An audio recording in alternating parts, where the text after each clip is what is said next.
মাত্র ৪৫,২২৭।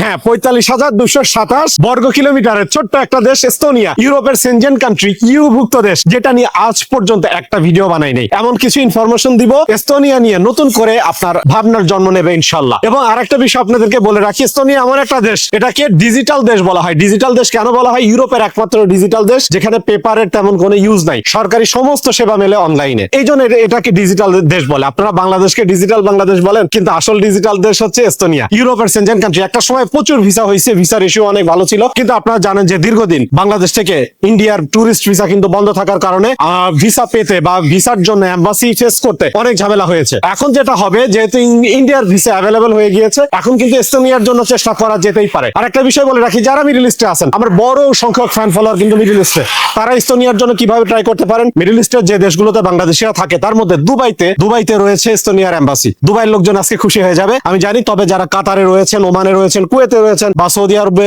রয়েছেন, তারা কিন্তু দুবাইতে যে এম্বাসি ফেস করতে পারবেন। যে কোনো একটা টুরিস্ট ভিসা নিয়ে আপনি কিন্তু দুবাইতে যে এম্বাসি ফেস করতে পারবেন। এখন আমি বলবো যে এস্তোনিয়াতে আসলে কেমন অপরচুনিটি রয়েছে বাংলাদেশিদের জন্য।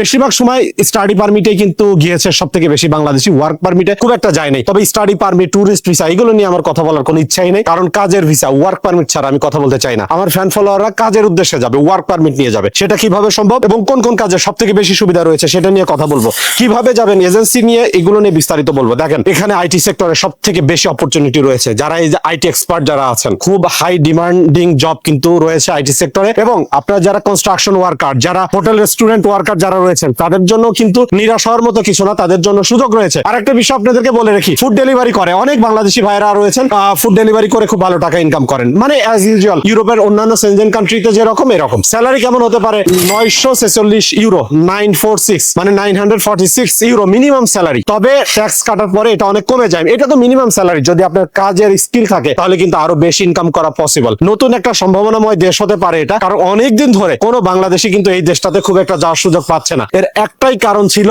বাংলাদেশ থেকে ইন্ডিয়ার ভিসা পাওয়া এবং ইন্ডিয়াতে যে এম্বাসি ফেস করা, যে সমস্যাটা এখন অনেকটাই কেটে গিয়েছে। আরেকটা বিষয় বলি যে দুবাইয়ের ভিসা পাওয়া কিন্তু খুব একটা কঠিন। আপনি মিডল ইস্টের যে কোনো দেশে থেকে আপনি দুবাই টুরিস্ট ভিসার জন্য অ্যাপ্লাই করে আপনার কেন যাচ্ছেন, আপনি এম্বাসি ফেস করতে যাবেন, এটা দেখিয়ে যদি আপনি অ্যাপ্লাই করেন, দুবাই টুরিস্ট ভিসা পেয়ে কিন্তু আপনি দুবাইতে যে এম্বাসি ফেস করতে পারবেন। এখন আমি বলবো এজেন্সির বিষয়টা, ভাই নির্ভরযোগ্য এজেন্সি পাওয়া এস্তোনিয়া নিয়ে খুবই ডিফিকাল্ট। তারপরও যদি আপনাদের আগ্রহ থাকে, যদি আপনারা মনে করেন যে আমার মুখ দিয়ে কোন একটা এজেন্সির নাম শুনতে চান, স্পেশালি এস্তোনিয়া নিয়ে, তাহলে অবশ্যই আপনি কমেন্টে লিখবেন এস্তোনিয়া এবং আপনি কোথা থেকে আমার ভিডিওটা দেখলেন অবশ্যই কমেন্টে জানাবেন। আরেকটা বিষয় আপনাদেরকে বলে দিই, এস্তোনিয়া এমন একটা দেশ যেখানে আপনি যদি যেতে পারেন, আপনি কোনোদিন মানে আপনার কাজ থাকবে না এরকম কোন সিচুয়েশন হবে না। কারণ এই ছোট্ট একটা দেশে এত বেশি কাজের অপরচুনিটি রয়েছে। মাত্র 13.5 লাখ 14 লাখের মতো মানুষ বসবাস করে। দেশের আয়তন কত? প্রায় ধরেন 46,000 বর্গ কিলোমিটার। আমি কত বলেছি? 45,227 মনে হয়, সামথিং এরকম বলেছি। কিন্তু দেশের আয়তন কিন্তু মোটামুটি বড়ই। এই দেশে পপুলেশন একদমই কম, জন্ম হার কম, মৃত্যু হার বেশি। মানে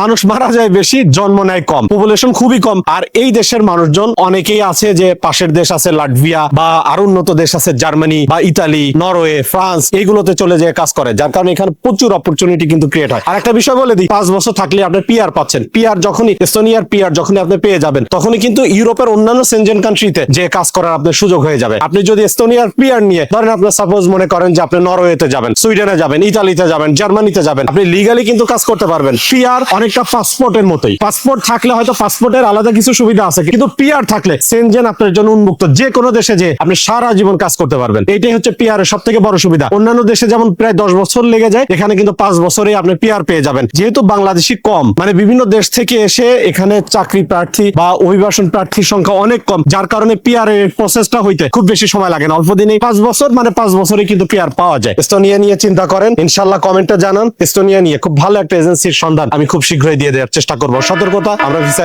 রিলেটেড কোনো কাজ করি না। এখন পর্যন্ত এত কিছু বলার পরও আপনারা সাবধান হচ্ছেন না, প্রতারণার শিকার হচ্ছেন, বিভিন্ন ভাবে আমাকে ভুল বুঝছেন। ভাই বিরত থাকেন, আমরা ভিসা রিলেটেড কোনো কাজ করি না। যদি কোনোদিন করি, ঘোষণা দিয়ে বুক ফুলায় করব, আপনাদেরকে জানিয়ে করব।